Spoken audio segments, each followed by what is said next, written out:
गाँव। तोर हंसी के उजियारा ले चमके सारा मोर धाम। मोर नवा ममता रानी गलहा पोड़ी मोर गाँव। तोर माया के छावन संगी मिलके जिए के ठाम। खेत खार मुंबई पवनिया गावे कोयल तान। तोर संग चल थोरानी बन जाते प्रधान। महुआ के खुशबू में तोर सुरता जावे। मोर दिल के हर कोना मम तोर नाव समावे।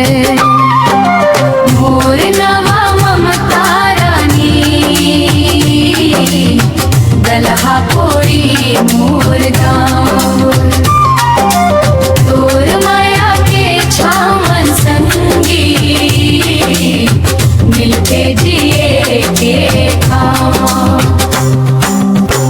गलहा पोड़ी के गुलियन मन सज थे सपना रंग।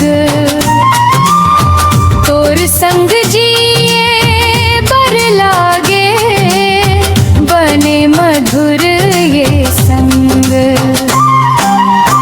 हर पापैरी के धार जैसन निर्मल तोर पियार। मोर नवा ममता रानी तय हस मोर संसार।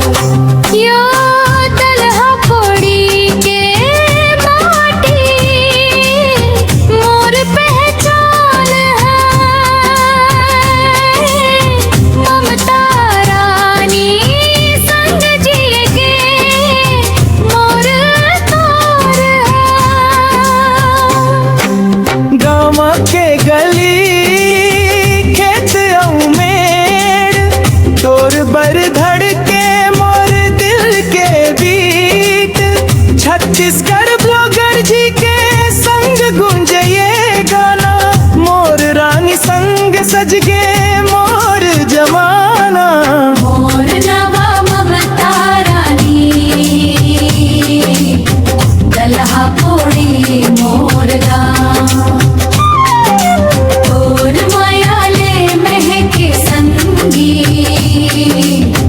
मोर जिंदगी के ठाम।